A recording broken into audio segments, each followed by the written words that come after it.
Hello, everyone. It is Tuesday, and it is one of our favorite times. It is. When we get to have Are You Afraid of the Starch Solution Q&A. And Tiffany, I don't know if you see the thing, like we had a picture at Disney where we're like scared. So because I think so many times people say things like, oh, that's really strict. How can you do that? And things like that. And I think we wanted to start these conversations so people could see, dude, you get to eat all the potatoes you want. That doesn't seem super hard. But not to discount that it's hard to transition from one diet to another either. But I think people somehow think it's like this super scary, super restrictive thing, which it's really a lot easier. We found it to be easier than we thought. So Tiffany is here with us, and you guys, Caribbean says that picture will never get old. Thank goodness, because I reused it again. We were hoping to get a new one. We went to Mickey's Not So Scary Halloween a couple of weeks ago at Disney, and they do those pictures, but it rained out all the pictures. We were hoping for a new one. So Stacy's been doing this since we've been in the program almost, and Tiffany came on last month with Stacy, and now we have the great privilege of having Tiffany on once a month and Stacy on once a month.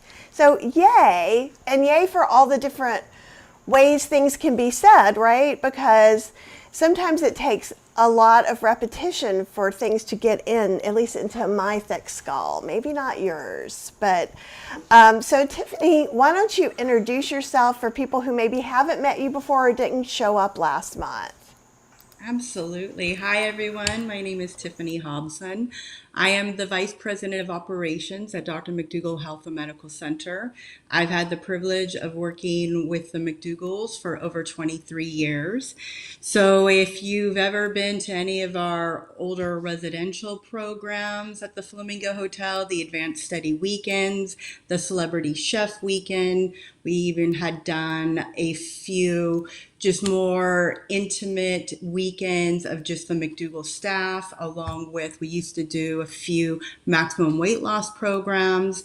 There was also our fabulous trips to Costa Rica and Hawaii. So yeah, I've been around, I've done a lot. I still work very closely with Heather and help her with the management of the business, along with I head the whole telehealth area, and I work very closely with Dr. Lim. And right now, I am lucky enough to have so many great patients, and I saw some earlier this morning, and we're just getting in gear for our last program of the year, starting on October 11th through the 22nd, and we only have 10 spots left. So if you'd like to join us, get it while it's hot. I like that. And also, so the last program starts in December?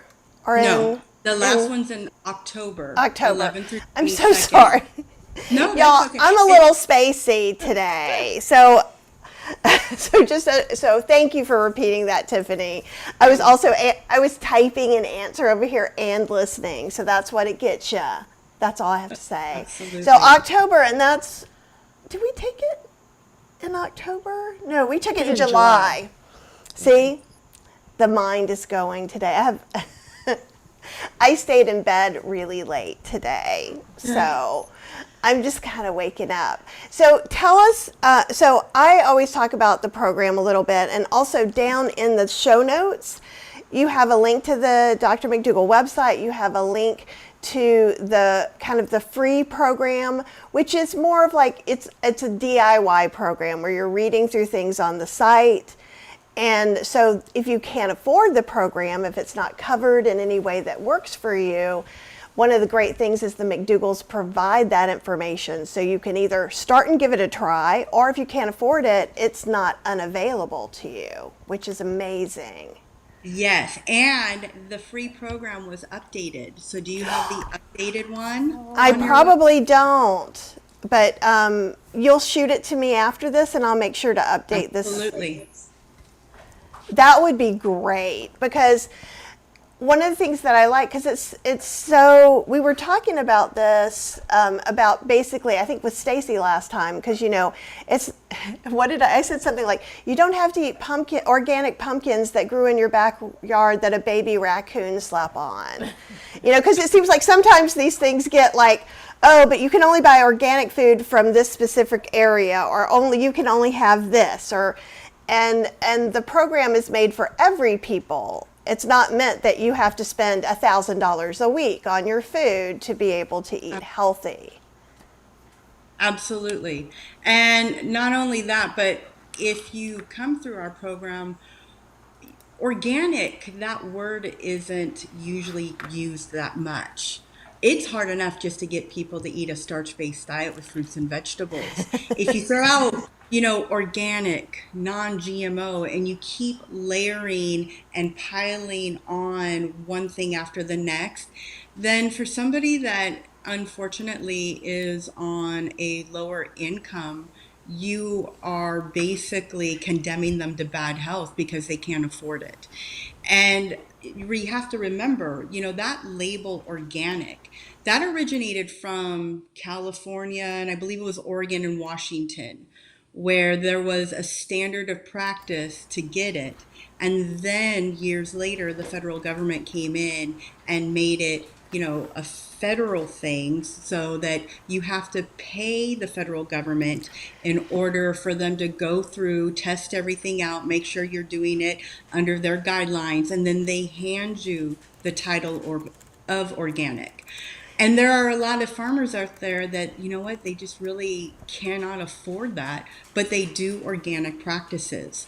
So if you're ever curious, I always say whatever store you go into, like I'm on the West Coast because it's the best coast, whether it's Safeway is, prominent out here, there's Andronico's, or I know there's like Kroger in different parts of the states. Just go in and talk to your produce people and ask them, hey, in the non-organic section, do you know some of these farmers? Do you know how they farm?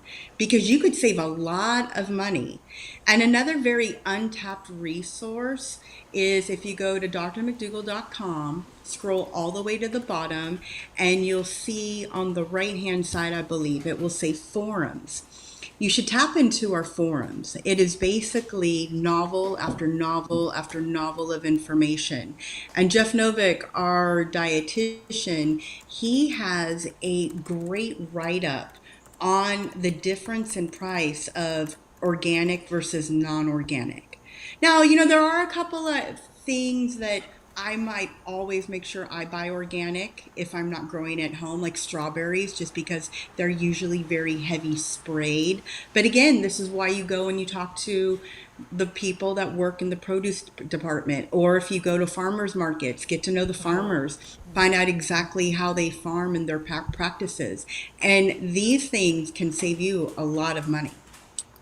Yeah, we have several farmers at our farmers market that are in that exact situation, and they'll put on their sign, or else if you ask them, they'll tell you that they're pesticide free, they don't do any of the stuff. And some of them, because like here, like we have a lot of small farmers at our farmers market, and I talk about this a lot actually, because the forms to fill out are like this. They have to pay somebody to fill them out and pay thousands of dollars. So if they're a small farm, and where I live in North Carolina, a lot of these farms are reworking like old tobacco farms and bringing back all the fertility to the soil. So they're doing really good work.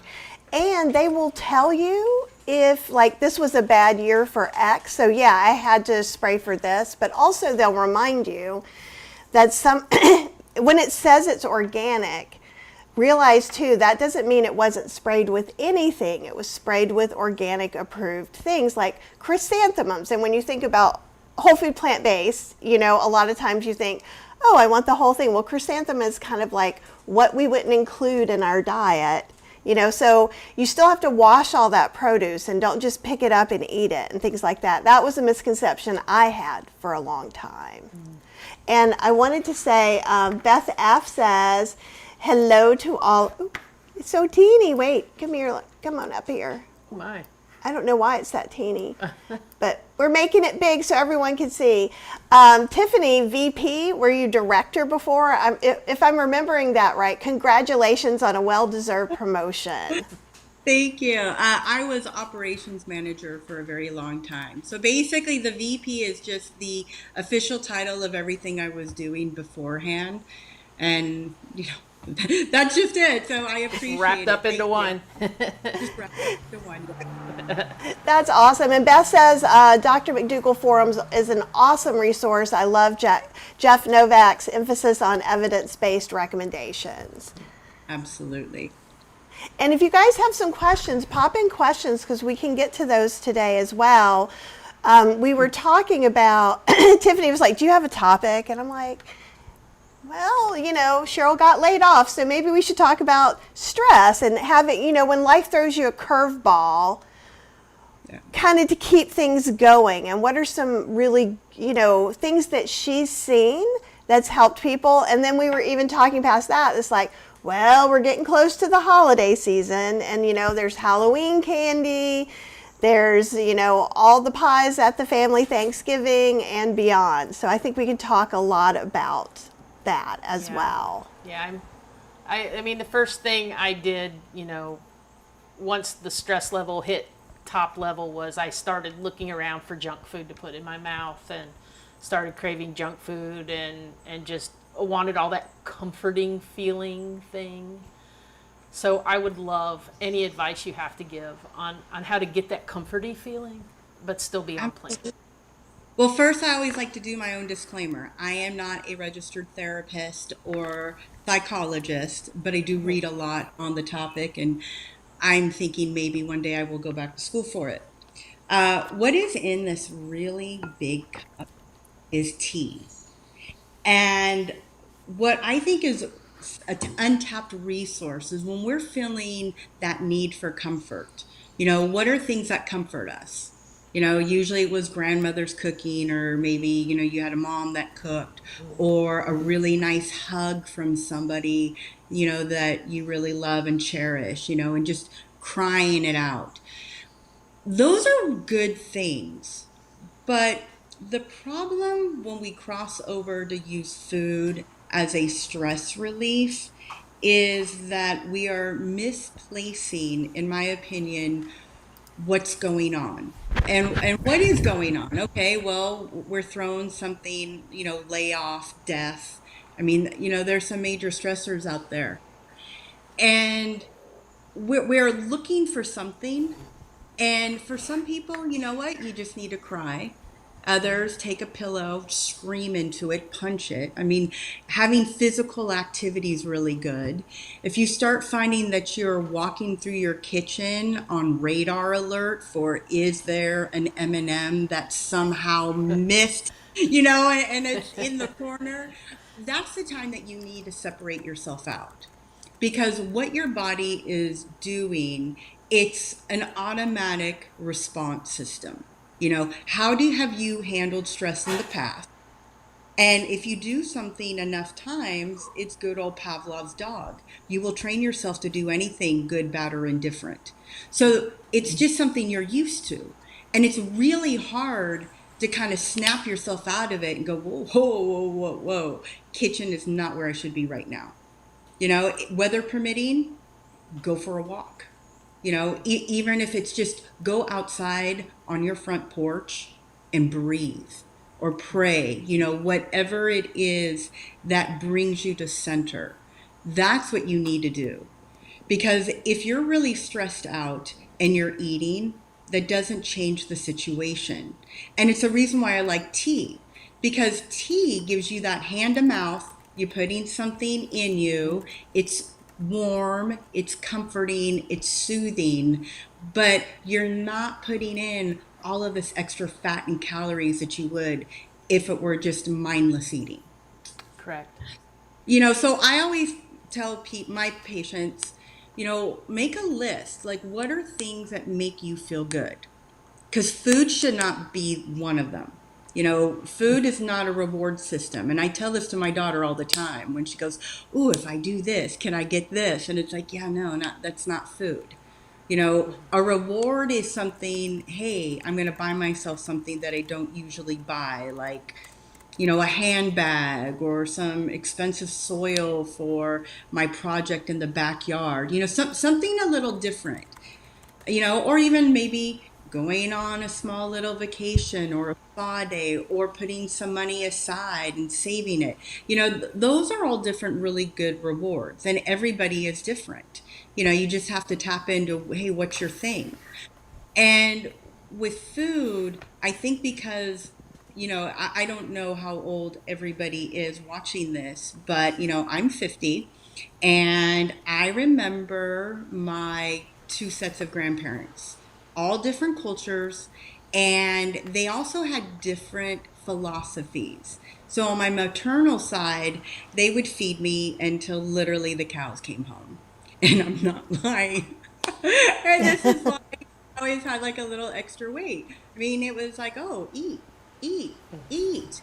My paternal grandparents weren't like that. Oh, I want ice cream.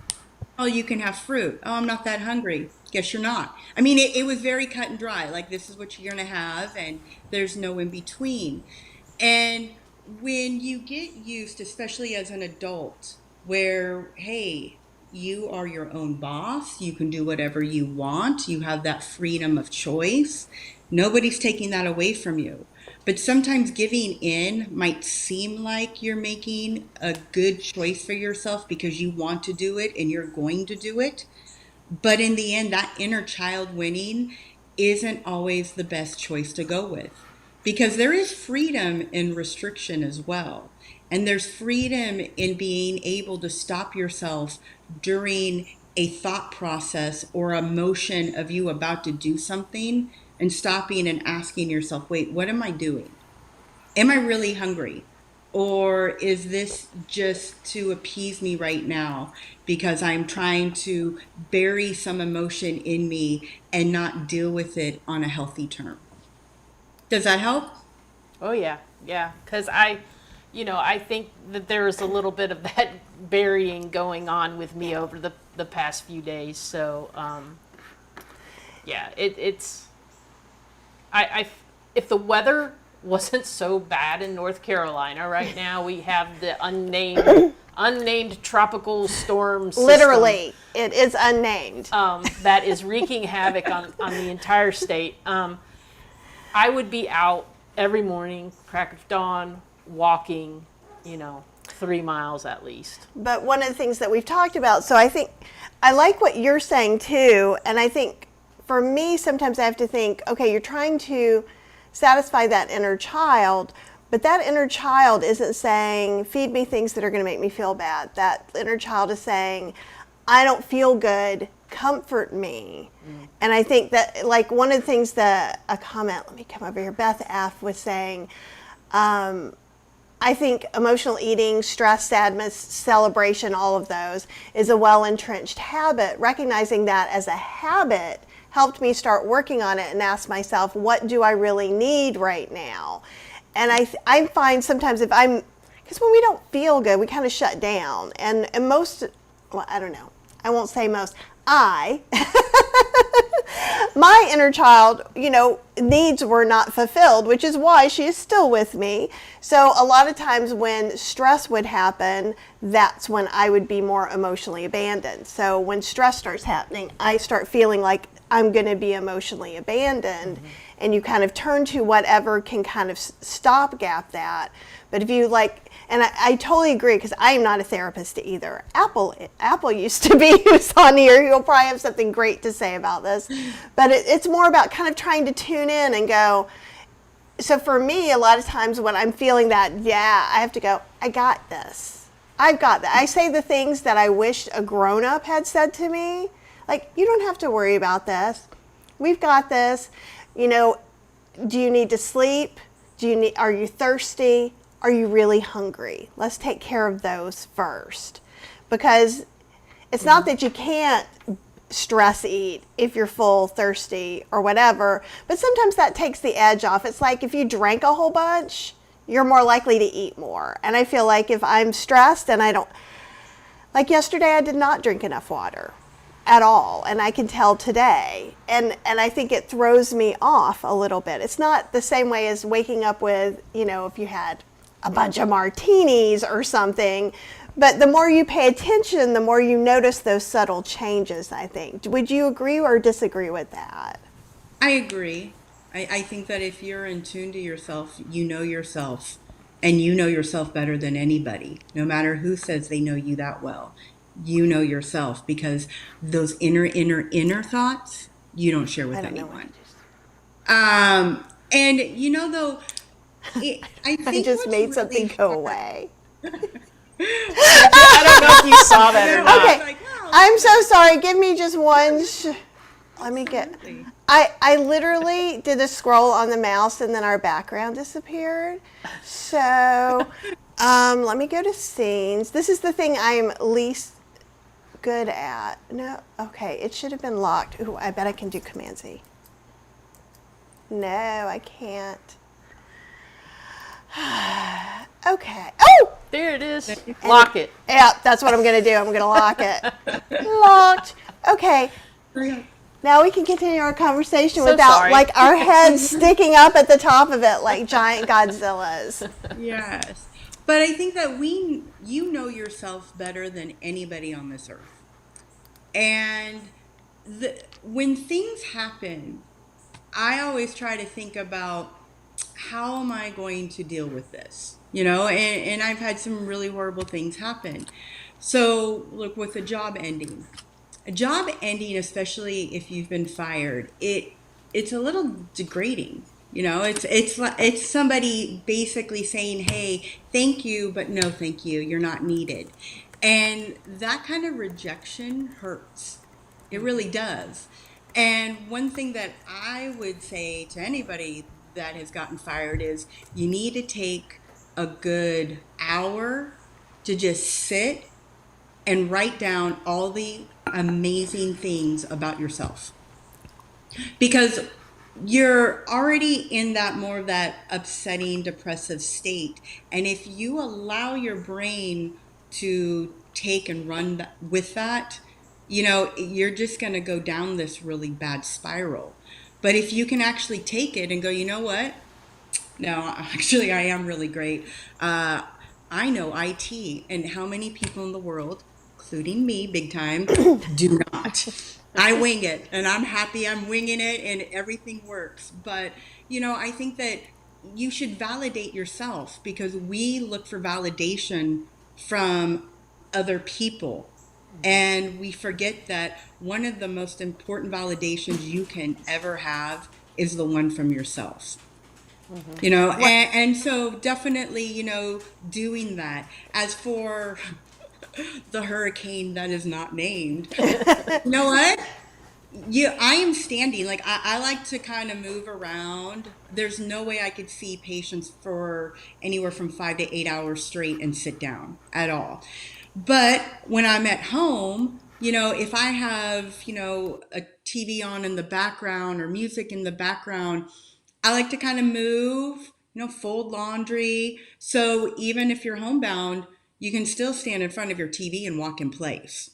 If you are agile enough, drop into a plank for a minute or, 5 seconds, whatever works. If you have weights, you can always, do some biceps, do some triceps. It doesn't have to be anything like an Olympic athlete would do. You don't have to do burpees, but you're still doing some movement, and any movement is better than no movement.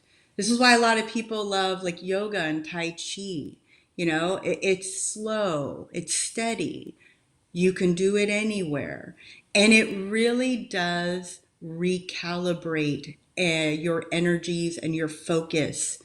So if you're ever feeling really bad, whatever it is, I don't, for some people it's praying, for other people it's meditation, yoga, Tai Chi, kickboxing class, rock climbing, whatever it is.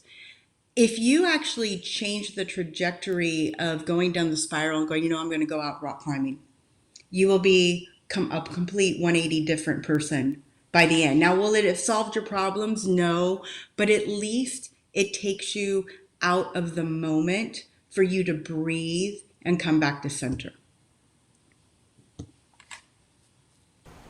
Yeah, I feel like that I really like the movement helps me, like just like I talked about yesterday on the live that we did. Saturday, she was doing a class. I was kind of spiraling a little bit in my brain, looking at things on the computer and going wah, wah, wah. And one of my friends called and was like, hey, I need some help with a project. And so immediately my whole brain just shut off whatever the negative stuff was, because I was like, oh, I got to go help with this project. And then it just completely refocused me for the rest of that day, which was very, very helpful, just to get that refocus in. So, yeah, I think any kind of movement I can do, anything to just stop my brain from what it's doing and think about something else for a little bit, is going to be very helpful for me. Absolutely. And I'm personally not a fan of, if you're depressed, you should be in front of your computer. When I'm not working, I do not look for blogs or anything else. Like, I don't want to be on my computer. There's something innate that I just remember always hearing when I was growing up. Go outside and play. Yeah. Go outdoor, go out, be outside. And it's whether it's outside or you're still in your house, but you're doing something, you're not glued to a square item in front of you. It's not good for your eyes. It's not, there's so much negativity and misinformation on the internet. That could make you depressed, and it could definitely make you spiral. I'm old fashioned, call somebody, text somebody. Hey, are you around? Can we talk? Go find something to do. If you have that project closet that you've been wanting to clean and organize, this is the time to do it. Or start thinking, hey, yeah, holidays are coming up. Who's coming over? What am I thinking about preparing when these people come over? Is it a mixed batch, or is everybody on the same page? So sometimes just changing the focus really can bring you back to go, okay, it's no different than losing your car keys. If you stress about it, it's going to take you much longer to find them than if you just kind of breathe and go, you know what? All right, where do I remember myself actually having them the last time? And slowly kind of going through that process and not trying to rush it. Because if you rush it, it's going to take you longer to figure it out. But if you let it naturally come to you, it does actually come to you fairly quick. Cool. That makes sense too. And another thing is to remember, I always remember there are good places. So like, we've built this great community for people to come and have support. And sometimes people are older, maybe they're by themselves or widowers. And I think when you get older, sometimes it can be a little harder to, I don't know, I'm 59 and a half, she's 57 and a half. And while we make new friends, it's a lot slower, when things turn over and things like that. So I think, I do agree with you completely. You have to be careful where you're getting your information and where you're getting your support from, and things like that as well. So be careful, but I do my best, and Apple is a great moderator, so we try to keep all the crazy out of here. And people can have different agreements. When we're doing Starch Solution talks, we talk in the Starch Solution square, but outside of that, if you follow Dr. Greger or Dr. Furman, we're all okay about being, doing what we do and you doing what you do, and those are all pretty easy to, it would be really hard if someone wanted to do the carnivore diet and be part of this community, but very hard. But we stretch as far as we can. I love to bring in standard American diet people who want to eat more vegetables. It's such a great way to have someone open up their mind slower and things like that. Apple says, my cat has invaded my lap shelf and it's hard to type. That's great. Brenda says, poor sleep makes me more likely to eat badly, especially if stressed.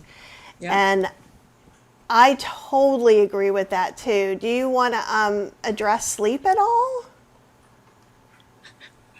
You can say no. No, I'm laughing because I am a person that I'm lucky. When my head hits the pillow, within 3 to 5 minutes, I'm out. But sometimes I have a night like last night where I wake up at 1 a.m. and I've been up ever since. Oh, wow. So when I have days like that, I don't think, oh, I'm going to take a nap later. It's more like old school college days. Oh, well, I don't have anything to study. Do I have anything to work on? Do I have any like house projects I could do? I have rearranged closets at that hour. And what I find is that if I'm productive, because there's no productivity in laying in bed wishing to fall back to sleep. But what you'll do is if you can make sure that you don't take a nap, then probably, I'd say by definitely 9 o'clock tonight, I'm going to want to be right in bed and asleep, and I'm going to have a great night's sleep tonight. So I don't look at it always as a negativity. Sometimes I look at it and go, okay, well, did I eat later, or did I eat at my usual time? What's going on in my life? Do I have anything pressing in my head? Because that could come up. But I try to always take a negative and turn it into a positive. So if you can't sleep and there's a novel you've been wanting to read, this is a great time to do it. And who knows, you might read 20 pages and it'll put you right to sleep. So, just try something different, try something new. I mean, because, most people that went through college, especially burning the midnight oil before finals and, papers being due, you're up all night. And you kind of almost get into a manic mode where you're totally awake and you can take over the world by noon. But then when it's time for you, where your body kind of releases some of that stress, it actually relaxes you and it makes it much easier to go to sleep later. So if you're having problems sleeping, then, maybe make a list. If I can't sleep, what are things I could do? When I was going through perimenopause, and I think our audience usually skews older, not everybody, but and 40s to 50s is a great time that often happens, and it goes from anywhere from 2 to like 7 years. It's kind of like puberty. You just don't know what's going to happen. It was very exciting. I'm not sad to be on the other side. It's okay over here if you're worried. But like for me, because I need sleep, like literally if I sleep 4 hours, I will cry at least 4 times, and I don't cry because one of the reasons I didn't want to have children is I knew I could not do without sleep. So I think I'm an exception to the rule for sure. But like even with doing the perimenopause, luckily I was already working for myself. So that gave me a huge advantage in that when I was waking up at 2 o'clock every night, I would just go into my office and I would work until I was sleepy again and I'd go back to bed.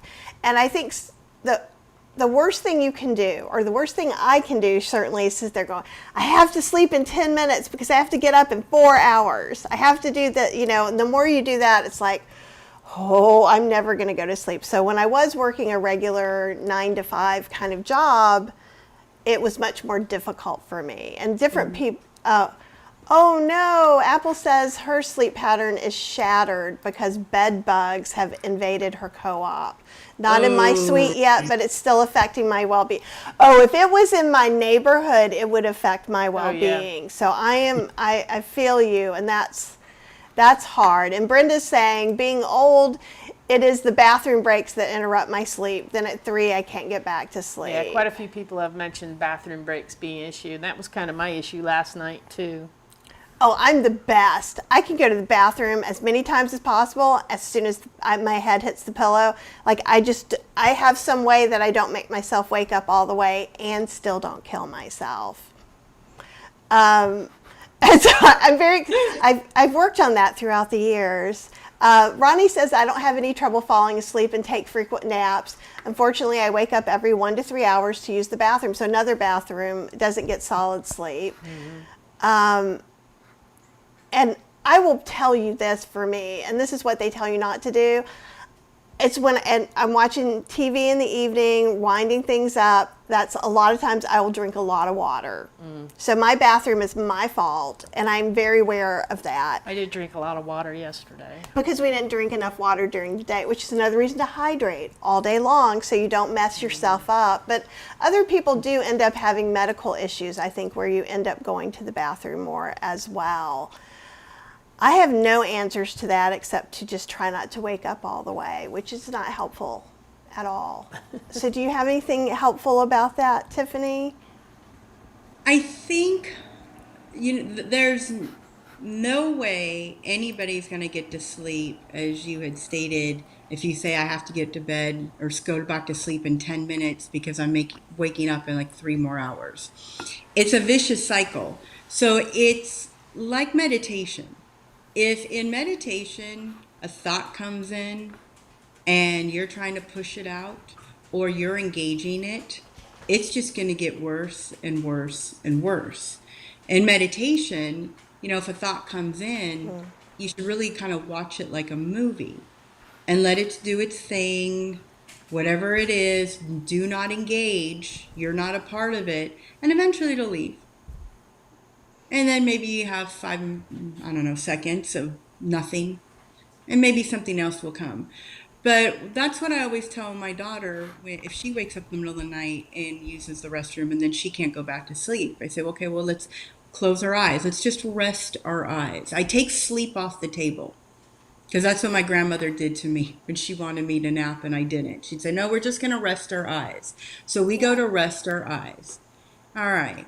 And then I tell her, okay, well, let's just see what kind of comes up in her head like a movie. And then tell me about it later. Okay?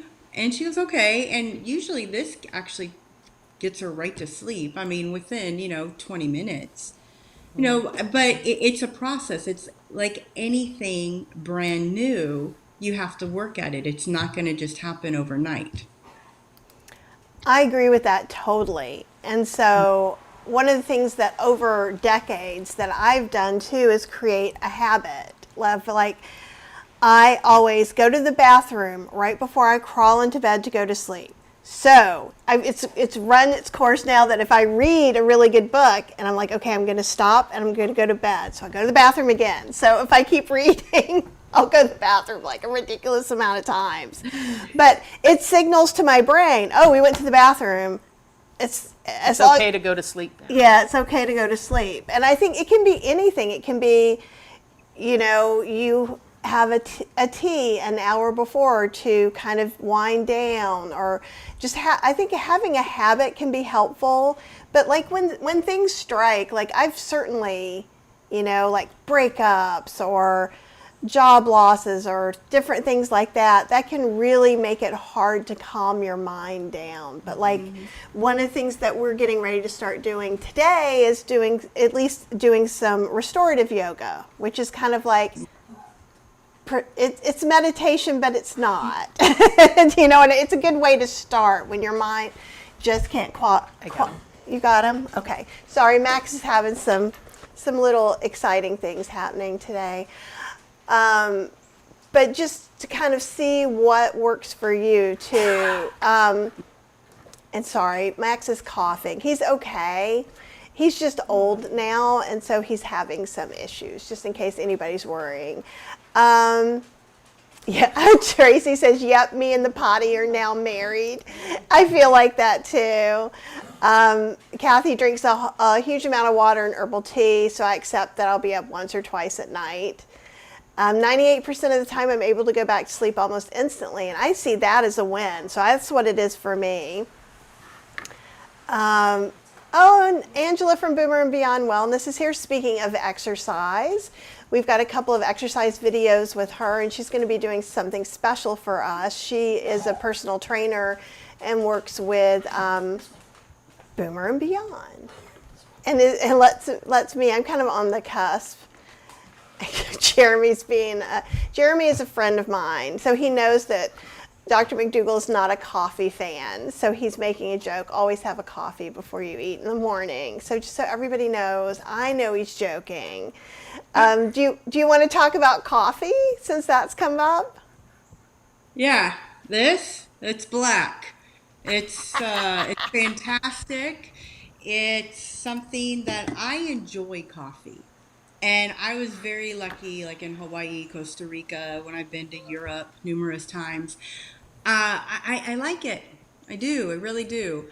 But I'm a person that out of nowhere, one morning I will wake up and not drink coffee for 4 to 8 months. And then one morning I wake up and say, want some black coffee. I think it just depends on why you're doing it. Like, I can't drink coffee very first moments I wake up. Like, I have to be up and productive and feel like I earned a cup of coffee. Then I have it. But there are people that I know, uh, it would be really nice for them if they had a nurse right there hooking it up, IV at bedside, really. Um, I think that coffee, Dr. McDougall, I mean, he drank it, and when in his older years, he stopped. He used to always say, hey, it's a fun legalized drug, right? And I mean, so is alcohol, but how are you drinking it? I mean, are you drinking 1 cup? Are you drinking 2 pots? Because if you're drinking a lot of coffee, that's going to affect sleep. I mean, Yes. going back to sleep, if you're not exercising, that's going to affect sleep. If you exercise, even if you just go on, 20, 30-minute walks every day, that's really good. If you have 2, 3 glasses of wine every night, that's going to affect your sleep. So to me, it's all about, well, do you enjoy it? Is it hurting you? If you have AFib, you probably should reconsider drinking coffee. I mean, so I think that discussions like this are just person dependent. Because there are medical issues out there where people shouldn't be drinking, and they shouldn't be drinking whether it's alcohol or coffee. You know, and so it sometimes I don't like questions like that because it's blank. I've got nothing wrong with me.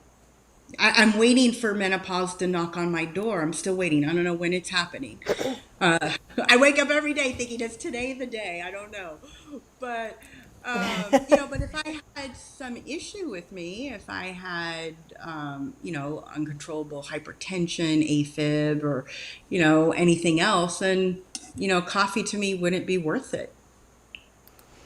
Well, and we always talk about things too that almost everything ends up being an individual thing. You can't say everyone should eat X amount of potatoes and X amount of broccoli. Yeah, you can't. Someone could be allergic to broccoli. Someone could be, you can't just make these blanket statements. So that makes sense at all. Oh, okay. So here's, and Mary's saying coffee doesn't affect my sleep. It helps me go to sleep. And I've heard some people with certain like ADHD, sometimes that is true. I've heard it's not really the truth for me. I can take a really good nap if I've had a coffee, but at night I can't have caffeine after 4. I remember the day I found out. I had iced tea. I didn't even have anything extravagant. I had 2 cups of unsweetened iced tea. I was up till 3:30 in the morning. And I was like, okay, the body has spoken. And so now I don't have caffeinated drinks after then. I tend to have a coffee every now and then. I go back, sometimes I'll have a little matcha. In the winter, I always drink tea, but it just depends. I really try to listen to what my body says. If I'm over the pandemic, personally, I had a lot of anxiety, and the caffeine upped my anxiety level and helped me not sleep. Even though I was drinking one, and like I drink one, I do have non-dairy milk with mine. So I have probably half or less of the amount of coffee. I probably have a quarter of the actual coffee you have with that much more, like some soy milk. And that would keep me up at midnight from having it at 8 or 9 in the morning. But I can do it now, but when the time comes, I will stop doing it again. And Kathy's saying, fortunately, I don't need it for waking up. I just love a great cup. If anyone finds it as a perfume, I want it. They have coffee body scrubs. You would love that. They do. And like this cup, I mean, this is something I've been nursing since 6 a.m. Right. So, you know, I'm on Pacific Coast, so now it's 10:47. I just don't slam a cup of coffee. I really like to enjoy it. And then over here, I have good old herbal tea. And off to the side, I have water.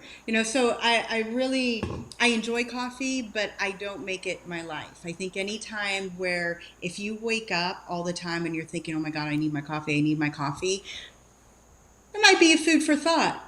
Well, why? Well, it's the same thing as like, do you need a drink to relax and switch Exactly. off? Like I don't drink a lot, but if we go out somewhere that has fancy cocktails, I am likely to have one because then I can have all these flavors. I recreate them in different things. Also, I'll make a mocktail version when I come home. I have a full mocktail 0 alcohol bar at home with all and it would cost me $200 to make that one drink once at home with all the things I would have to get, right? So yes, I will pay you my $17 for this one drink. But that's very different than if I was like, oh, I'm at home, I want to stop working and wind down, and then it starts feeling like a need. And then I think the same thing with coffee. I think it was Cyrus with the Mastering Diabetes, someone said something, well, I can't give up my coffee. How would I be able to start my day? And he said, that sounds like a very unmanageable way to live. And that kind of hit me because then all of a sudden it did seem more like a drug addiction sort of thing. And if that feels that way for you guys or not, this is just me and my ramblings about my opinions. I was like, so now sometimes I'll try that on. Am I having because it's pumpkin spice season, so I'm having coffee. I am a basic white girl when it comes to fall. And look, I'm so pasty, I could be a ghost as is. And I just find so much joy and happiness in all of the fall things. But I do think, you kind of have to look at it. So if I find that I'm having a coffee every day because I'm waking up groggy and that's the only way I can work, then I reassess things.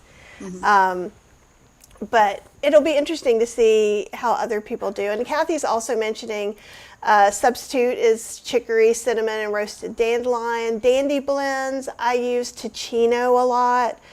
I'm an equal opportunity, alcohol drink, 0 alcohol drink. Caffeinated drink, no caffeinated drink. Because when I'm making recipes too, I want to make sure everyone feels included. So I try to have options for everything. And those can be, if you're having trouble, like leaving caffeine, and not just because of the flavor or the enjoyment, because of the actual boost the stimulant's giving you, you can even mix Ticino in it half and half and kind of help yourself down a little bit, which can be interesting. Apple's saying, let's talk about winter squashes. Of course, it is. I am all team winter. September is just Halloween Eve. So I know you may be a Christmas person and that's okay. This is the time my inner child gets to have a great time. Well, if you were in my house, you would see how much it is decorated for Halloween on the inside before I go outside, because I always want to make sure that whatever I'm putting out, it's not going to get destroyed by rain. So I'm very methodical. And yes, I have my Halloween village right over here. I have it over there. You'll have to show me when we get off the... Boo. Yeah. Excellent. Yeah, I've got all the towels everywhere. Excellent. And we're actually building Krampus this weekend. And Krampus will stay up through January. And the Angel of Death will come out closer to Halloween that we put out. You have to send me pictures of all of this. Yeah. We might have to do a session, like when we do our October one, you might have to go outside and show us all the things. Or if not everybody else, you can show me before we go live, because I want to see it all. Yeah, because Halloween is just super, super fun for me. And I love winter squashes. Yeah. And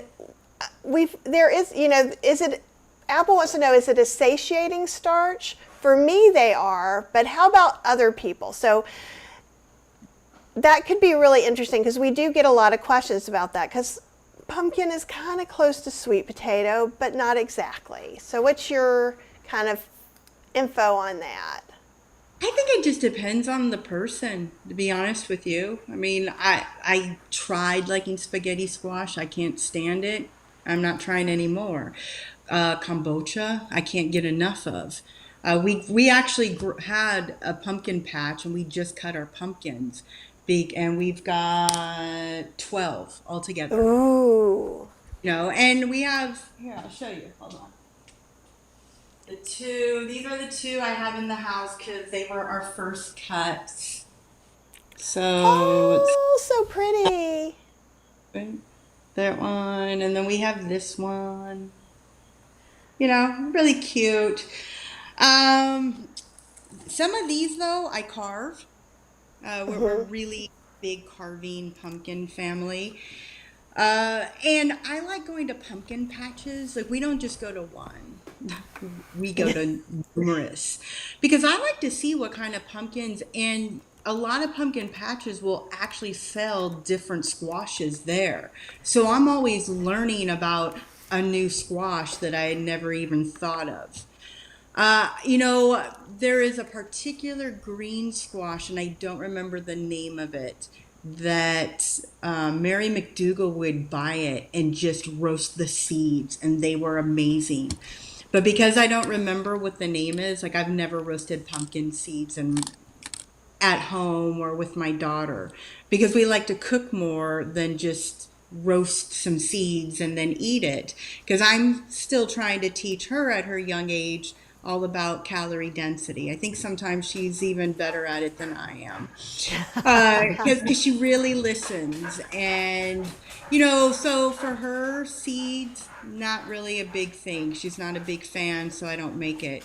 But for me, I think that there are some squashes that are more satiating than others. But then how much of it are you eating? And are you eating it by itself, or are you throwing it in with the soup? Or, like, how are you having it? For me, I'm all about, hey, if you like it, eat it. And if you don't like it, it's okay. There's enough out there for everybody. Absolutely. And Azaria Giant says, I love winter squashes, but not satisfying unless eaten with another starch like farro or oat groats.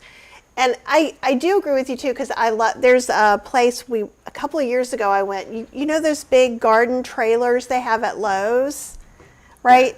And so they have a little thing where you can get a peck bag, and you pick all different kinds of produce, and it's like a certain price and you get something free. It's like he's running his grandpa's original vegetable stand from like the 50s, and it's become this big operation. So for $100, you can fill that thing up with pumpkins, and they have you would be there. Nice. And they have all the different kinds. They have like curry and Cinderella, like all the different colors. It's beautiful, and it's just so cool. But what you notice too, if you move outside of pie pumpkins and butternut squash, and even butternut squash to butternut squash, some are going to be more dense. Some are going to have more water depending on growing conditions. Sometimes it has to do with the variety, just for people who are, so like if you're making a pumpkin pie and you've been using that jack-o'-lantern pumpkin that you didn't carve, it's not going to be as good as if you get one of the little ones, because the flesh isn't as dense and there's not as much of it. And so I'll be talking more about that later, because I love to talk about pumpkins. But every time I end up getting those pumpkins, we get a heat spell. And so then I have all these pumpkins rotting outside, which is not making me happy at all. But you were talking about making jack-o'-lanterns. So one of the things, hopefully we're going to go live during it if we went to the Great Jack-o'-Lantern Blaze. It's in Sleepy Hollow, because we're driving up north for something in October. Yes, we are going to Sleepy Hollow. Yes, we are going to Salem again. And you've got to look up Sleepy Hollow Blaze, and you've got to watch a video on it, because it's the most incredible thing I've ever seen. It's thousands and thousands and thousands of pumpkins. There's pumpkins doing a Ferris wheel. Yes. There's the Museum of Modern Pumpkins, where they put a bunch of pumpkins and they carve like Van Gogh. Like it's insane. Wow. Like if you've ever been to one of the Chinese lantern festivals, it's kind of like that, but with pumpkins instead of lanterns. It's very cool. I think you would love it. Oh, and Mirren says, I've only had butternut pumpkin, which US calls butternut squash. Yeah, butternut squash is really great, and it's used traditionally for a lot of culinary purposes, and it's usually dense and pretty filling, I think, of the squashes. I always forget which, I always want to call it kombucha squash, but kombucha is not a squash, it's a drink. What is it? Kombucha. Somebody- No, wait, no. Kombucha is the drink, right? And wait. No, Kombucha. Yeah, and see? It's now close. confused. I'm sorry, We it's know what close we're to that. talking about, right? You get it in the Everybody knows. Asian market. And it's if you're old like me, you'll remember that was a big thing in macrobiotic cooking, and that's so it was in a lot of vegan, vegetarian recipes early on, because I went vegetarian in 1983. So a lot of macrobiotics were kind of coming up, so that there wasn't a lot. It's not like today. You could own all the vegetarian cookbooks. Wasn't what's it? Was it Dr. Larry Kushi? That was the macrobiotic doctor. Yeah, I had the pleasure of meeting him. And then really big, I think, on the cooking scene for it. I think her name was Meredith. Is that correct? From back in the day? Blonde hair? I think Yeah. so. And so but like that's what kind of introduced. I was in New York for a period of time then too, and so there was this place I could go, which is very similar to the bowl restaurants that we like now, because you go and you get your rice, you pick the different things, but they would have like rice with the small red beans and all these different vegetables, and like it was so cheap and it was delicious. But that's where I really got introduced to different kinds of squash other than pumpkin and butternut, personally. And I'm from the South, so we eat a lot of sweet potatoes over those things anyhow. Here's a good question, too. Before that, Caribbean is Team Halloween all day, every day. Yay. And those of you who don't love Halloween, I still love you. I'm just going to celebrate Halloween without you, and that is okay. So I just... No, I literally, like, if you go and look at the YouTube channel from last year, I did all these shorts in Halloween pajamas. Oh, yeah. Making Halloween foods. Like, I have no shame. Yeah, I have a standard Halloween costume that I wear pretty much every year. And we actually have, on that high holy holiday, we are known for our party. So I am starting to get texts from people saying, are we on your invite list? Because if you came last year, it's an automatic yes for this year. But if you miss a year, you may miss out. It depends, because it kind of ebbs and flows. But we have a core big group. Even my husband's already asked, so what do you think you're cooking? Because I really put a lot of thought, because I don't want sweets. Because I know the kids are going to go out and we're going to go trick or treat with them later. And I want those kids to have candy. You know why? Because when I was a kid, I wanted as much candy as possible. So I do not hand out toothbrushes at my house. I don't. I hand And out I think toys. that's fine. Whatever else, I can just give them. And, Right. to me, it could be celebration. But, I have lots of like crudité, and I'll have hummus out. Sometimes I do fresh veggie spring rolls. With a chili garlic sauce to go with it. Let's see what else. I mean, these are already like concepts. Like, do I want to do a big whole thing of pasta primavera? And once I get my guest list situated, then my guest, in order to come through the door, you must bring a very big bag of candy, because we get over 300 kids that come to the wow. Oh yeah, it's a big deal. And then usually, everybody brings something pretty much to share. So, that's kind of how I always look at, okay, well, who's coming, who's bringing what, and that's how like the menu starts to metamorphosize into what I actually am cooking. No, and before the pandemic, we would have we called it a Gothic dinner party. It was a sit-down multi-course dinner party. So for part of the time, it was an enforced potluck, which means I have to approve everything. This was no kitty litter cake. This is, but we would do a lot of other things. Then I changed because I wanted to have more control of it. Certain people were allowed to bring certain people. Some people really don't want to. They're not that into it. So it was not more than me just controlling every aspect.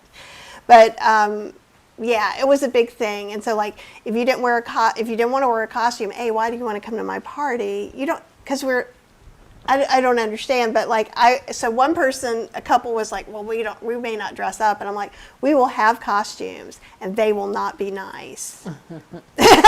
So if you don't want your husband in a French maid costume, perhaps you should dress him, right? Love it. I'm only mean when people want to like mess with my Halloween in my own house. I promise, but. There's something great joy, and like I think it's also with kind of talking about being out of sorts. Like one of the things that we will be doing is kind of I'm shooting, actually it's not a Halloween book, but I'm shooting it as a kitchen witchery book, so it's potions and powders. So we've been buying Halloween decorations, looking for Halloween decorations. I'm doing all that. So it's going to be all whole food, plant-based, SOS, spice blends. Oh, that's awesome. That's cool. That's great. That's very cool. Because we have a shed full of decorations and stuff, but I'm getting more just for this book. And there's sauces, but I have a proper Halloween book, not all of it. Everything has a whole food, plant-based, no oil option, but there are a couple of things at that point, because it's from so long ago, that do have some oil options. So but like I have on my blog, I have lots of stuff that I do have no oil. Like I make a spooky potato soup where you puree spinach in it, and you can take pumpernickel, dark pumpernickel bread, cut bats out of it and toast it.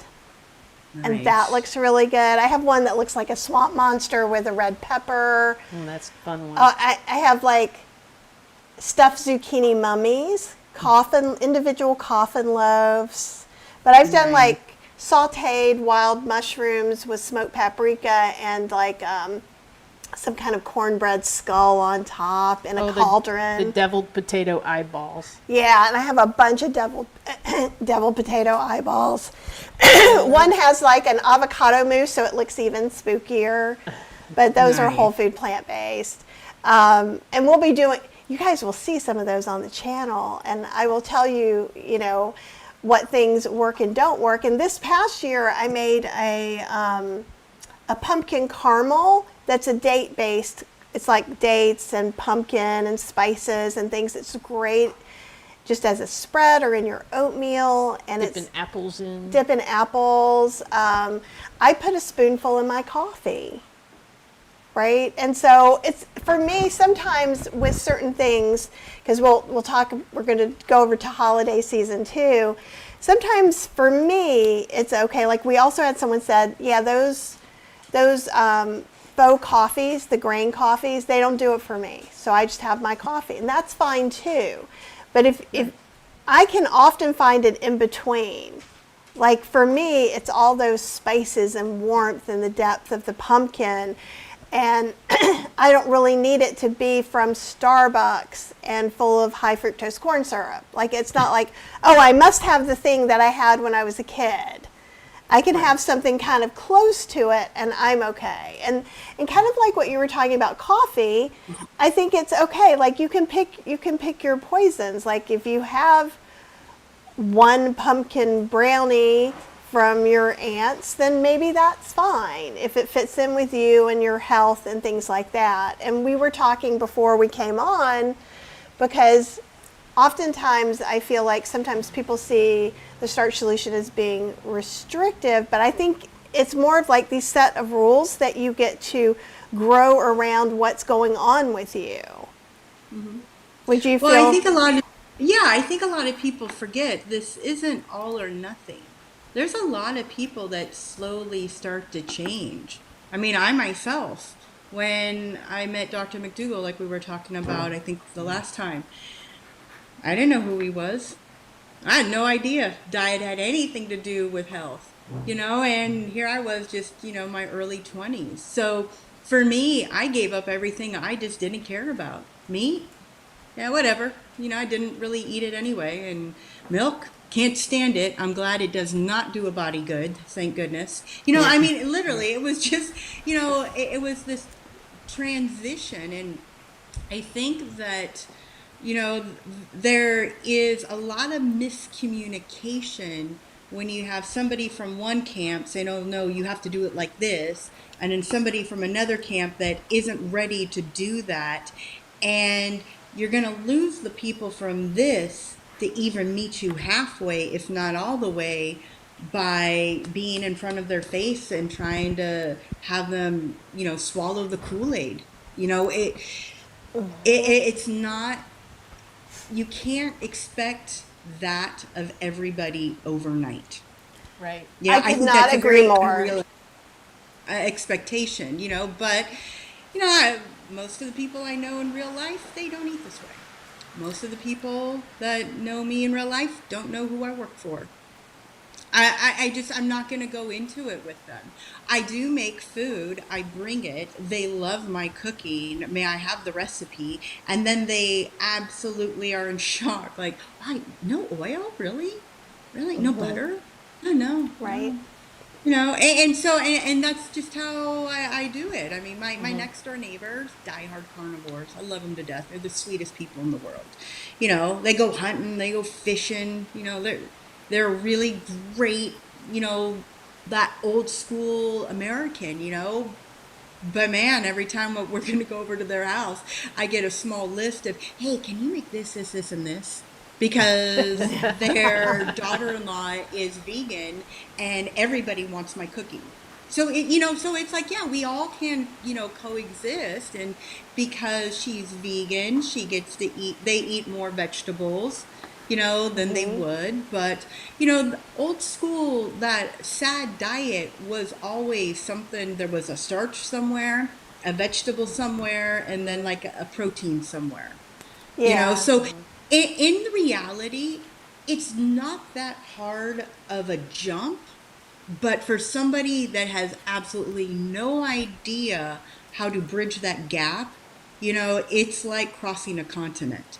So you got to give some nurturing and some love there. And hey, you're doing great, because I'm sure, as you have experienced, Kathy, I've been in the kitchen, making fabulous food for a long time, but there are times I've also spent 13 hours and I take a bite and I'm like, wow, I just wasted all that money, time, energy, and effort. It sucks. And then I go back because I keep copious notes. Okay, well, where did it start to go wrong? What should I try to tweak next time when I try it? And it's like in a chemistry lab. If you screw up, hey, there's something to still learn from it. Oh, absolutely. And usually it can be, if it's not exactly, didn't turn out exactly how you want, you usually can kind of like still use it. It's just not exactly what you wanted. Maybe tweak always. it. Well, out of like over 1,000 recipes, because I have like 12 books or something, we've only thrown 2 things out. Yeah, and that was early on. Yeah, there was one day I couldn't eat in the house because I was doing the slow cooker book and working a full-time job, so I had 6 slow cookers, and I made multiple international cuisines at the same time, and the house smelled disgusting. It was not We could put it in the fridge and we ate it all. It was all good, but the whole conglomerate Indian, of smells. Chinese, and Italian does not make a happy potpourri. Yeah, it was hard. It was rough. And I think it's true too, because like what you're saying about, people have to kind of go at their own pace. People have to kind of come onto its own. I'm not a person who tries to actively change people. Like even with Cheryl and I, even with the McDougall stuff, if we're on vacation or we're going to do something, we talk back and forth. We like pregame it. Go to the vegan Indian buffet if we're going. We post game it. How do we feel? What do we want to do? Do we, so we know how we can support each other the best. at that time. Mm-hmm. And we don't go to her parents are not going to be whole food plant-based. But We they got are 'em drinking they are oat drinking milk oat milk because and we almond left milk. oat milk there. They did eat a faux chicken casserole that we had left in their house in the freezer, and they were like, "That chicken casserole was good." I'm like, "Yeah, it was." And they went, "Oh yeah, it must have not been real Oh, chicken." my dad was raving about how good it was, and my mom said that wasn't chicken. Right, but not in the scary way, Yeah. right? Like, I feel like meat eaters have a scarier place that could go. But I think that also, when you're trying to make other people do things, you're wasting a lot of energy where you could really be supporting yourself and your own goals and moving forward. And I say that as someone who's done the opposite. So don't hear it as like, oh, look at Kathy, she's so good. No, I dated all the bad people. I tried to change them. I did all the things, right? I'm old now. I know better. Like with me, she never pushed me, like never, ever, and always would tell me, I can't tell you what to eat. That's between you and, and yourself. And I can't tell you or force you to eat something because then, there's going to be some resentment or something. And so she just kind of let me do my own thing. And then one day I just was like, She talked to Joshua Johnny and something clicked for her. Yeah. And the thing is everybody's different. Some people are going to talk to me and they're going to be like, oh my gosh, why have I not been doing this? Someone's going to talk to me and not feel that at all and talk to Cheryl and then be like, oh, Yeah. your story is very compelling into how I feel. And I think it's also important not to take that power away from other people. If someone's making you do something, you're not having the same powers. I chose to do this and look at the wonderful things that I've done. yeah. And because someone said, oh, you finally got to Cheryl when she became. Right, yeah. And Well, I was she like, finally got to no. you, and I got all like, mama bear about it. Because I'm like, no, that takes the choice out of her hands. It was my She did it all by herself. She was able to just eat at home, which some people don't have the choice to. Right. But it is, I like the way that you aren't interested in that. And I think most of the time people who are new vegans are new whole food plant-based.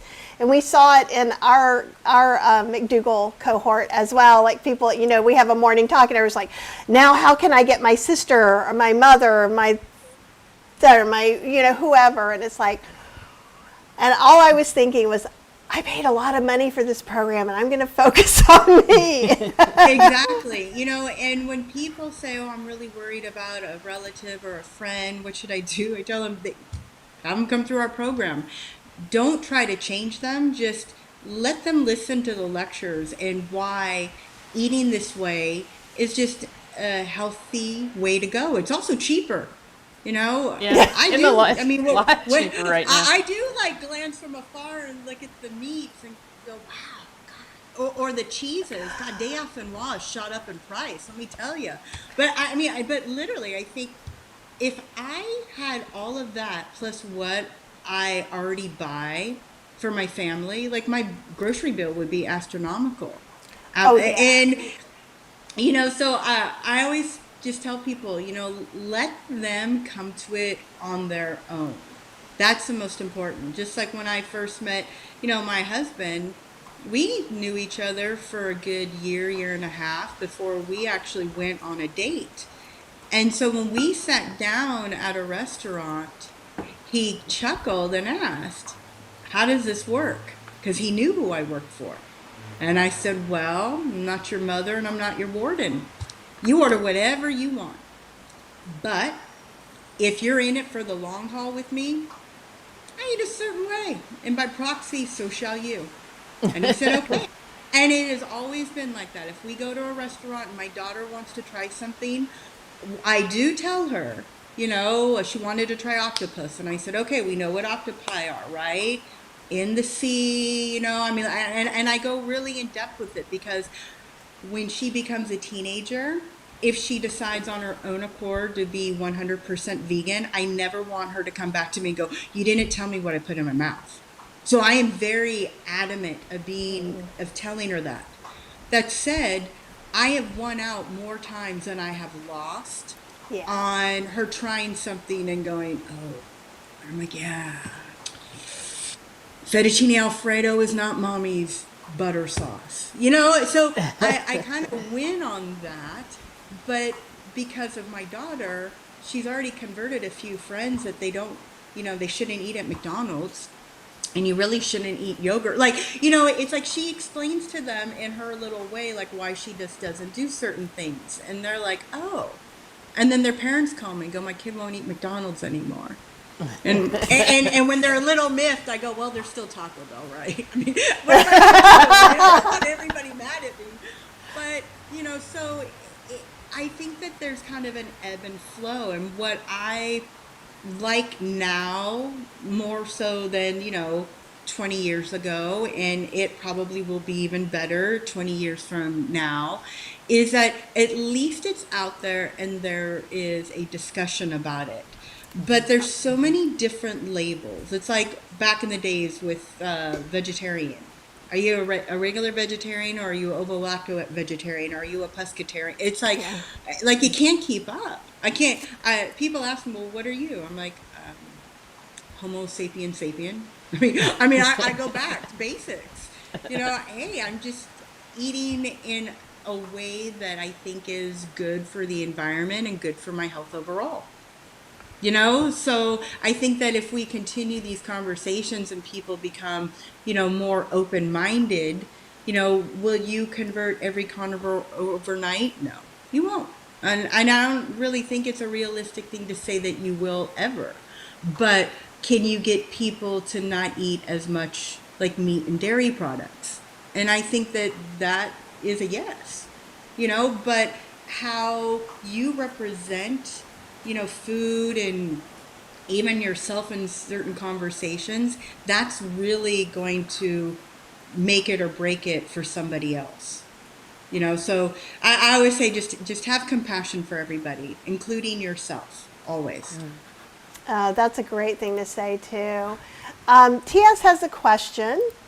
Does Tiffany have any general suggestions for people that tend to have some holiday season depression as it relates to eating foods and maybe not making the best healthy choices?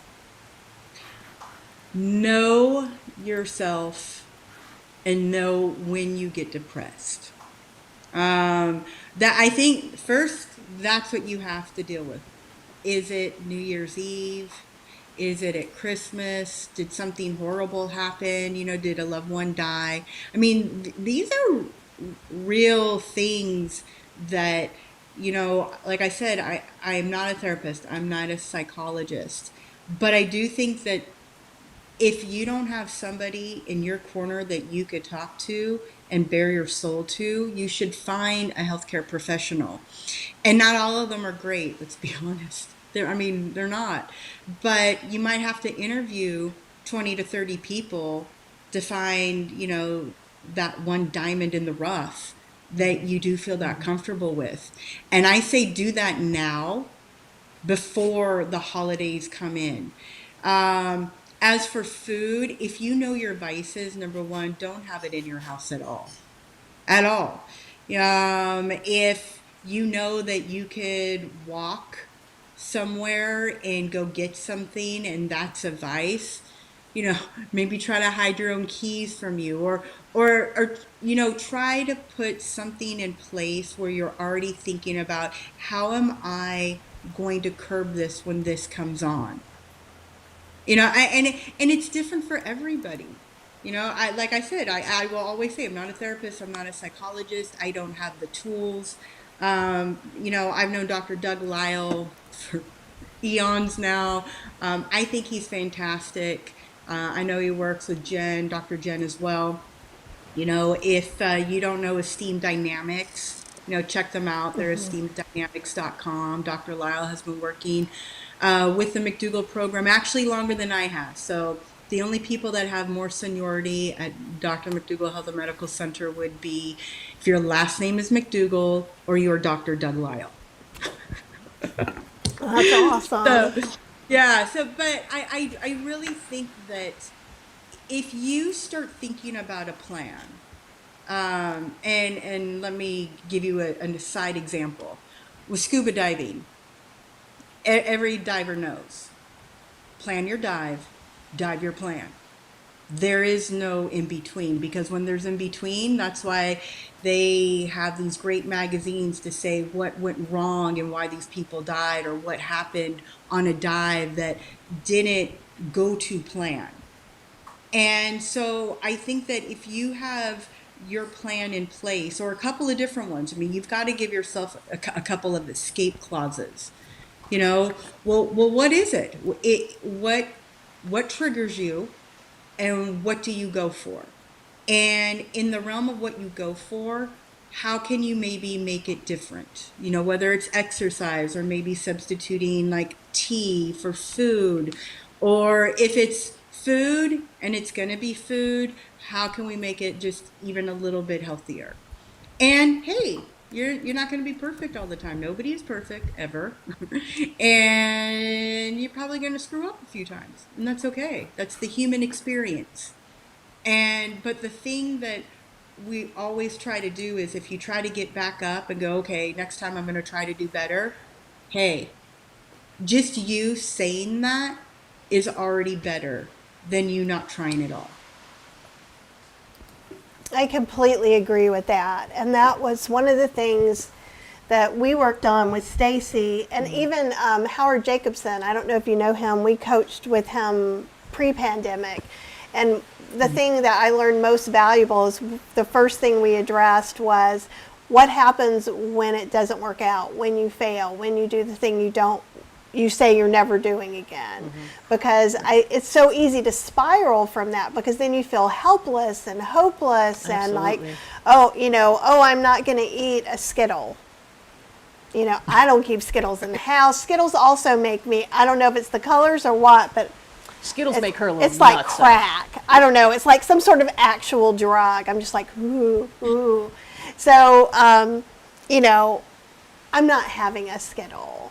I'm going to have whatever, at least the mini bag of Skittles. So I'd rather not do that. But if I did do it, I will not feel great, and I will choose not to do it, at least for another year. That seems to be the the thing. But if I go into your house for Halloween and someone brought Skittles and has a bowl of Skittles, I am likely to have a Skittle then, right? I may not. If I know ahead of time, I will prep and I will have whatever I need to have. But one of the things that I liked so much about the McDougall program and coaching in the McDougall program is that it's not this absolute set of you do these things and you are a McDougall or you're out, right? It's a process. Yeah, and you know what I find really funny that you mentioned that, and I'd like to throw this out there, is there are a lot of Facebook pages out there that have the name McDougall, and they have nothing to do with us. And not just Facebook, but on other social media platforms. And what I find really interesting is these are the people that will say, well, Dr. McDougall said this. And then, I get an email, or Heather gets an email from somebody. Oh, well, I was here and, somebody said this. And it's like, yeah, no, that's not us. Here is what the very few that we actually have, which is about 2 or 3. That's it. We don't have a lot of extracurricular like Facebook pages. We don't have like 10 or 20 of them. And sometimes we get emails. I know Heather shared it with me where, somebody says, oh, your staff was rude. And it's like, yeah, that's not us. So it always goes back into know where your information is coming from. Don't waste your time on getting something that is second-rate information from somebody that's never even worked for McDougall Health Medical Center. Go to us. This is what we're here for. This is what we do. I am on my email unless I am during a holiday, like Halloween, there's certain holidays out of the year, or I'm on vacation. I am actually on my email every day of the week. I am in our telehealth platform every day in the week because I want to make sure that, people need help. And it sucks if you send a message and it's Friday at 3 p.m. and it's a 3-day weekend that you're going to have to wait usually until Tuesday. I don't like waiting, you know. And if I'm on vacation, even the people that go to our telehealth platform know it, because I even have a standard message so that they know, hey, you're probably not going to get answered as quickly as usual because I'm on vacation. I mean, we have other people, that will go in there and help, but I just think it's really important to have that one-on-one help. And when you're taking advice from somebody that has no medical background, is basically regurgitating information, you know, secondhand, second rate, I just don't understand why anybody would waste their time with that, Yeah. quite honestly. So, just be an informed consumer in everything that you do. And there are a lot of Facebook groups out there that can be very harsh and very specific.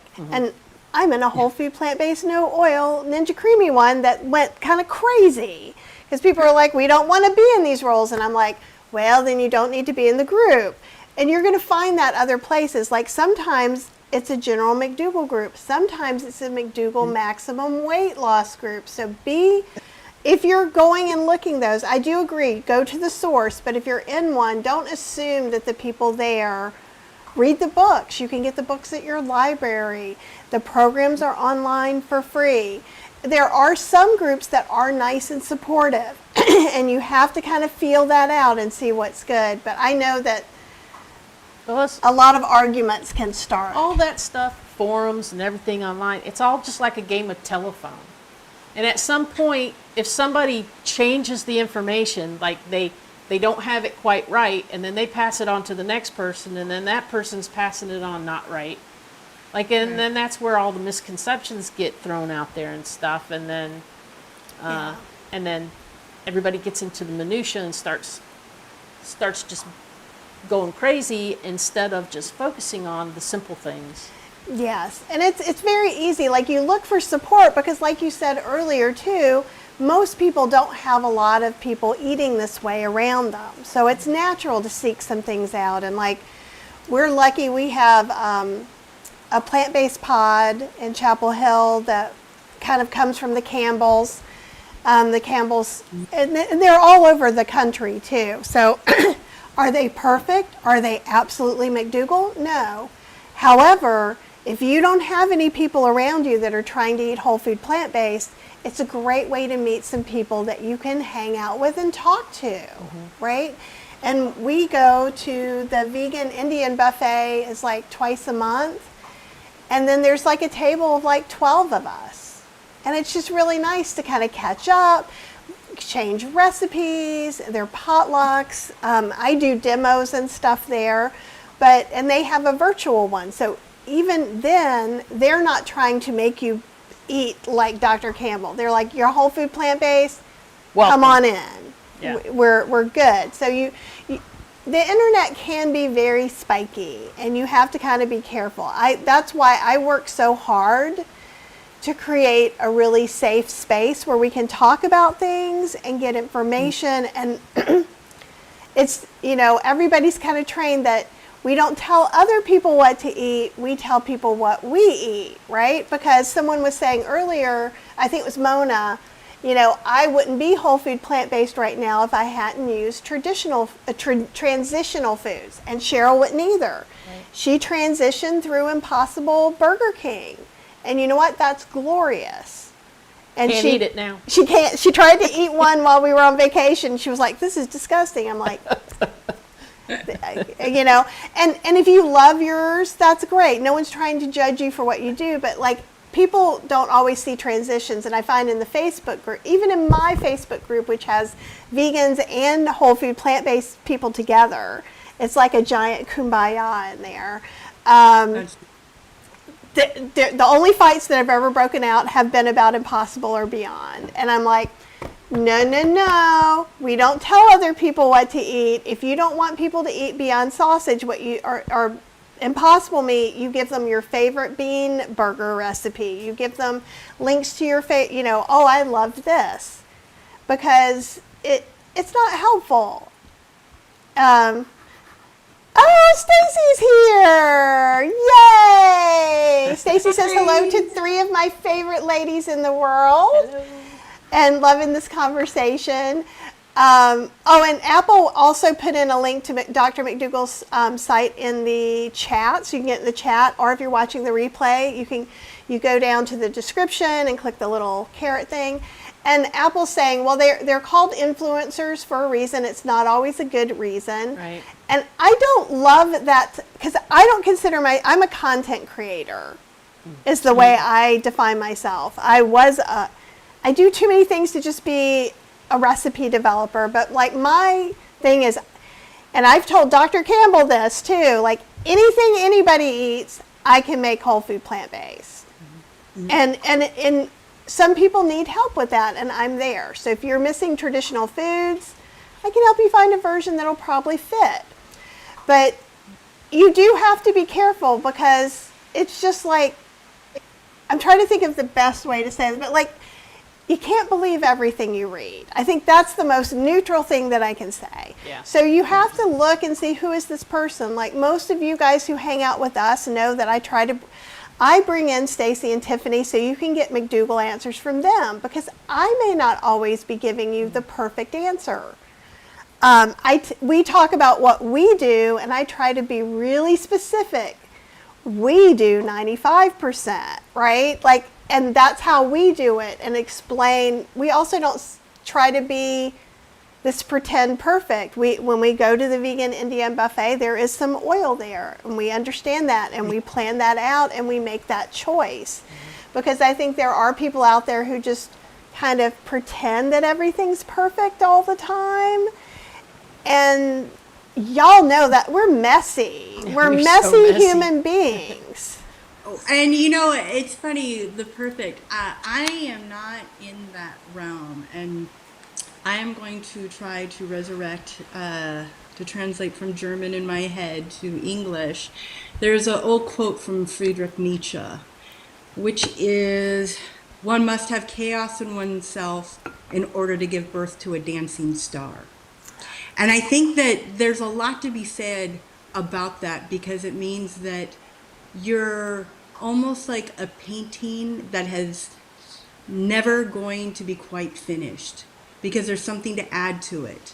There's something to take away, and there's something to, perfect here maybe, or make this a little blurry over here.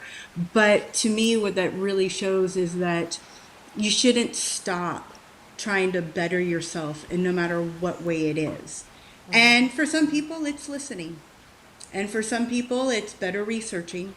And for some people, it's just trying to bake a potato. Right.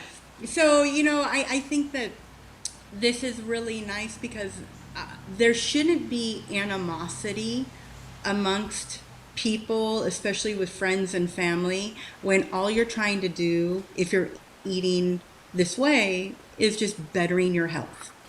Because if you've worked in a hospital like I have, and if you've seen a dialysis machine, if you've seen people on life support, you've seen what they look like after they've just had a few bypasses in surgery. You don't want to go down that route. You really don't. Yeah. But at the same time, not everybody can turn around and go from eating whatever it is that they eat now to 100% starch-based diet with fruits and vegetables, with no oil, and not having the fake vegan processed items, but hey, any change is better than none at all. Correct. I love that. And because I think we have to be patient with ourselves and with other people when we're making changes. Because the thing is you're going to make changes a lot. Right? And I'm a Taurus. I'm not really keen on change, though I do all of it anyhow. But I'm always like, I'm a little miffed when the change happens. I have to remember the change is uncomfortable, but for anything to really truly grow, like you said, birth a star, you have to have that uncomfortable period. And it's really worth it. It's really worth it. And Yeah, over the past few days, like I've heard from a lot of people where, they've said you need to sit in your uncomfortableness to move on and, to get better. So I really believe in that too. And Jennifer is just finished her appointment with Dr. Lim and is doing, it says October Starch Solution Group, here I come, which is awesome. Yay! I think you're going to love that. And Tracy Reese says something that I kind of say. I don't say this publicly, but it's hilarious. Let Tracy say it. Yeah, Tracy is saying, wink, I wish some of the plant-based influencers would not always be half-naked cooking plant-based foods. Like, who really cooks that way? There are a lot of 20-year-old yoga models. Yeah. And not to put any shade on them, but yeah, I'm always like, before I got on video, I was like, well, you know, I'm not a 20-year-old yoga model. Who's going to want to learn how to cook for me was part of my thing that I got through. And it's like, oh, but I cook really good food. And I'm a nice human being. So but it is, sometimes whatever you see the most becomes the face of that thing, oftentimes. Yeah. Well, maybe they're copying Jamie Oliver. I mean, wasn't he naked? Yeah, he was the naked chef. Yeah. Right? So, you know, maybe he started a trend and then somebody in, you know, this world said, hey, I'm going to not be naked, but check this out. I mean, you know, if they're cooking good food and, you know, I mean, personally, I'm not going to take somebody serious, and I'm definitely not going to take a lot of their advice if they're dressed like that, you know, personally. But, you know, if they were a bodybuilder, hey, I might listen to them if they're in a bikini. You know, Right, so I like- think everything has its place. It's like, hey, if they're making really great food, and you know what? Maybe they lost a lot of weight. This is the one thing that I think people really forget. You know, you guys have never seen my old fat girl pictures that Dr. McDougall used to make me show people and go, yep, you see, in my early 20s, I did balloon up. Yep, hated it. And he made me show them because we had somebody come through the program that made a comment to me, and Dr. McDougall was behind them, so they didn't know Dr. McDougall was there, about, well, I don't know what it's like to be fat because I'm just so skinny. And they left, and they had no idea, and he came up to me, he said, do you have any fat girl pictures? I said, yeah. He's like, will you bring them in tomorrow? And I was like, yeah, I will. And these were pictures that were standard that I always kept on me to show people, hey, look, don't judge a book by its cover. Maybe those women that are scantily clad are like, hey, I've lost 90 pounds, and this is me. Because guess what? When you lose a lot of weight, there's a whole different psychology. You might want to show a little cleavage, and what's wrong with that? Right? I mean, I'm being honest. You know, It's so, your body. you know You what? get to do what you want. It's the way I see it. Absolutely. Exactly. I mean, as long as you're not hurting anybody or breaking law, you know, nothing weird like that, then you have to ask yourself, well, where did they come from? Maybe that's their story, and they are just so proud of what their body looks like now that, yeah, they want to show it off. Hey, to each his own. Right? I mean, I don't think the board of the board of health or like whoever Is deals gonna with go to their house, you know, they're not gonna like bust them because they're not cooking for people coming over and sitting down for a 9-course meal. You know, it's in the privacy of your own home. So you know, I always try, as I tell my daughter all the time, you know what? We never know what that person has gone through. It's very, very At all. true. You know, It's very and it's true. like, and to be, sorry, to be depressive a little bit, but it's like when you hear about all these really horrible things, like, you know, school shootings and whatnot, it's like, well, what was going through that person's mind? Or did somebody set them off? Did somebody give them a bad look? You know, a smile doesn't take a lot of effort to give to people because that might be the only smile that they've gotten in years. So, you know, again, it's all about just being compassionate to other people and to yourself. Absolutely. Yeah, and Apple says I don't judge either. It's not for me, but it's not something new. Scantily clad women have always been scintillating. So, which is true. I mean, obviously, I'm more of the fun Halloween t-shirt kind of titillating. But Do you have any final words for us? Because we probably need to wrap up so you can actually live your life. We've got a little longer than we usually do.